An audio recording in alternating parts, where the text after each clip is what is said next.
চ্যালেঞ্জের মধ্যেও কমিশন অবাধ ও গ্রহণযোগ্য নির্বাচন উপহার দিতে প্রস্তুত, বললেন সিইসি। বিস্তারিত সংবাদ। নানাবিধ প্রতিবন্ধকতা ও চ্যালেঞ্জ থাকা সত্ত্বেও নির্বাচন কমিশন ইসি জাতিকে সুষ্ঠু, অবাধ ও গ্রহণযোগ্য নির্বাচন উপহার দিতে প্রস্তুত বলে জানিয়েছেন প্রধান নির্বাচন commissioner CEC AM Nasir Uddin. তিনি বলেন, কমিশন স্লো অ্যান্ড স্টেডি নীতি অনুসরণ করে এগিয়ে চলছে। নির্বাচন কমিশন জাতীয় সংসদ নির্বাচনের প্রস্তুতি হিসেবে রাজনৈতিক দলগুলোর সঙ্গে সংলাপ শুরু করেছে। আজ সোমবার দুপুরে রাজধানীর আগারগাঁওয়ের নির্বাচন ভবনে তৃতীয় দিনের দ্বিতীয় ধাপের সংলাপ অনুষ্ঠিত হয়েছে। সিইসি AM নাসির উদ্দিন বলেন, কমিশন প্রবাসী, সরকারি কর্মকর্তা ও কারাগারে থাকা ব্যক্তিদের ভোটাধিকার নিশ্চিত করতে বিশেষ উদ্যোগ নিয়েছে। প্রবাসীদের ভোটের জন্য গ্রহণ করা হয়েছে হাইব্রিড মডেল, যেখানে অনলাইনে রেজিস্ট্রেশন ও ডাকযোগে ভোট প্রদান হবে।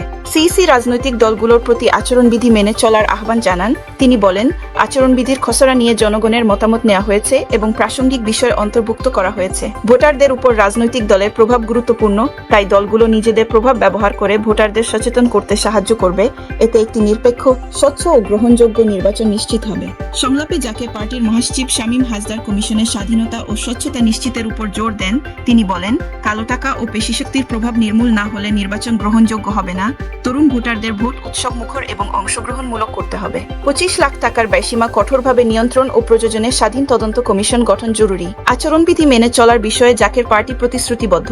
বাংলাদেশ ডেভেলপমেন্ট পার্টির চেয়ারম্যান AKM আনোয়ারুল ইসলাম নির্বাচনী আচরণবিধি, প্রচারণা ও ভোট প্রক্রিয়ার স্বচ্ছতার উপর গুরুত্ব আরোপ করেন। তিনি বলেন, কমিশনকে বিলবোর্ড, ব্যানার, স্টিকার ও পোস্টারের ব্যবহার, প্রিসাইডিং ও পুলিং কর্মকর্তাদের নিরাপদ থাকার ব্যবস্থা, ভোটা গ্রহণ পর্যবেক্ষণ, অস্ত্র জমা ও প্রশাসনের নিরপেক্ষতা নিশ্চিত করতে হবে। প্রবাসী ও সরকারি কর্মকর্তাদের ভোটাধিকার এবং গণভোট ও জাতীয় সংসদ নির্বাচনের ব্যালট কার্যকর বাস্তবায়নের গুরুত্ব তুলে ধরেন।